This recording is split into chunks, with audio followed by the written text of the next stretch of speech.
আসসালামু আলাইকুম। চলে আসলাম নতুন একটি ভিডিও নিয়ে। আজকে আমি আপনাদের সাথে শেয়ার করব যে আমরা নদীতে যে পাটগুলা নেই, পাট নেওয়ার পরে অবশিষ্ট যে পাটখড়িগুলা থাকে ওই কাজগুলা নিয়ে একটু আপনাদের সাথে শেয়ার করব।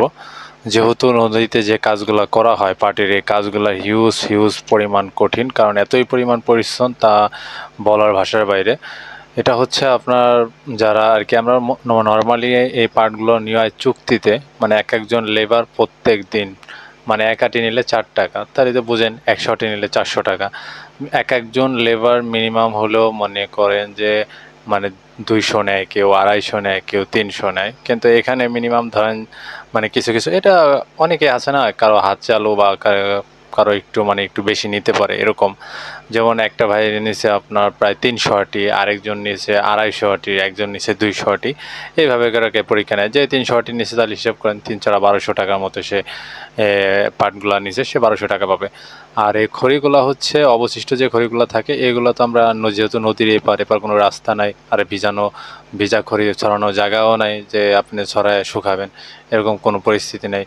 কারণ এপার যদি থাকে খড়িগুলো আমরা বিক্রি করতে পারবো না, এই জন্যই আর কি আমরা এই খড়িগুলো কী করবো, সাথে সাথে আমরা নদীর উপার নেব রাস্তার পাশে, যাতে নাকি ওইখানে যদি খড়ি নাও বিক্রি করতে পারি ওইখানে আমরা শুকাইতে পারবো রাস্তার পাশ দিয়ে।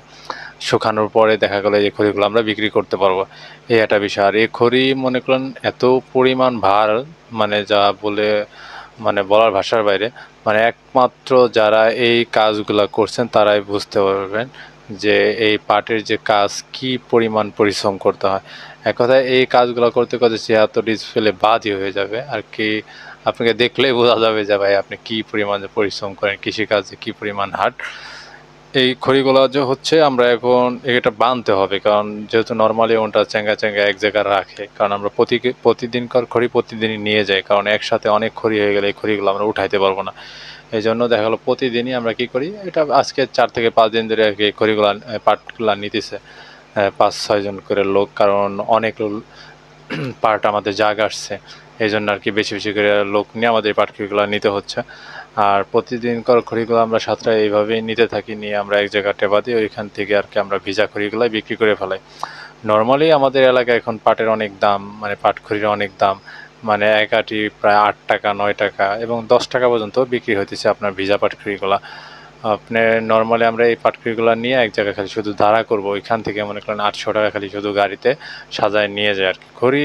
মানে এক কথা যদি বলি মানে এই বছরটায় খড়ি হিউজ পরিমাণ দাম বাড়ছে। এর আগের বার আমরা 400 300 করে খড়ি বিক্রি করছি, কিন্তু এবার আর কি খড়ি আর কি অনেকটাই আর কি দাম বেশি। কারণ জানি না এই খড়িগুলা দিয়ে মানুষ কি করে। অনেকে বলে যে কেউ কোনো কারখানা দিছে, কিন্তু পোড়ানোর জন্য আর কি 700 800 টাকা দিয়েও অনেক নিতেছে, কারণ কারো লাগবে আর কি। আর খড়ি মানে পাট বানানো তো অনেক কষ্ট, আর পাটের যে একটা ফসল, এই ফসলটা মানে তৈরি করতেও অনেক কষ্ট হয়, কারণ আপনার শুরু থেকে শেষ পর্যন্ত আসতে এই পাটের পিছনে যে কি পরিমাণ পরিশ্রম তা বলার ভাষার বাইরে। আর পাটের যে একটা কাজ, এক কথা যদি বলি যে পচা কাজের মতো, আপনার পাটের যে পাতাগুলো থাকে ওইগুলা পচে, ওইগুলা ফেলাইতে হয়, পরিষ্কার করতে হয়। পাট মানে জাগ দেওয়ার সময় আপনি যে কলা গাছ দিতে হয়, ভাড়া দিতে হয়, সেক্ষেত্রে অনেক অনেক অনেক পরিশ্রম হয়, কারণ এই পাটগুলো অনেক পাট, তো যেহেতু এই পাটগুলো একসাথে করার পরে মানে ভাড়া দিতে হয়, সেক্ষেত্রে আর কি পরিশ্রমটা বেশি হয়ে যায়। ধরুন আপনার 1টা 2টা কলা গাছ হয় না, অনেক কলা গাছ লাগে আপনার। আমাদের যেহেতু 7.5 বিঘার মতো জমি আমরা পাট আর কি বুনছিলাম, সেক্ষেত্রে আর কি দেখা গেছে যে আমরা পাট তলাইতে গেলেও আমাদের যে পরিমাণ আর কি কলা গাছ লাগছে, সেক্ষেত্রেও মানে অনেক কলা গাছ আর কি গুছানো যায় না। আর কিনার দিয়ে তো মনে করলেন যে পচা মাটি থাকে, কিছু জায়গায় কচু থাকে, মানে সেক্ষেত্রে অনেক চুলকায় এক কথায়। এইভাবে আর কি বিভিন্ন দিকে যদি আপনি ক্যালকুলেশন করেন আর কি, পাটের যে একটা ফসল এটা এতই পরিমাণ পরিশ্রম আর এতই পরিমাণ খরচ, সেক্ষেত্রে হিসাব করলে আর কি পাটে একবারে সীমিত লাগে একেবারেই। মানে আপনি 3 মাস 3.5 মাসের একটা ফসল পানি টানি দিয়ে, মানে যদি আপনি টোটালি একটা কস্ট হিসাব করেন আপনার একবার টোটালি লাভ হবে না, এরকম আর কি একটা বিষয়। এই হচ্ছে আর কি, আমরা সব কিছুই শেষ করার পরে এখানে আমরা এপার নিয়ে আসি। এখানে যেহেতু আমাদের পাশেই বাসা, এইখানে আমরা এই খড়িগুলো আর কি দাঁড় করাই। যেহেতু পানি অনেক একবারে রাস্তার উপরে এই খড়িগুলো চলে আসে, সেক্ষেত্রে আর কি কষ্ট কম হয়। এখান থেকে আর কি আমরা খড়িগুলো বিক্রি করে ফেলাবো। খড়ি আর কি অনেক দাম। তাহলে ভালো থাকবেন সবাই, দেখা হবে পরবর্তী ভিডিওতে। আসসালামু আলাইকুম।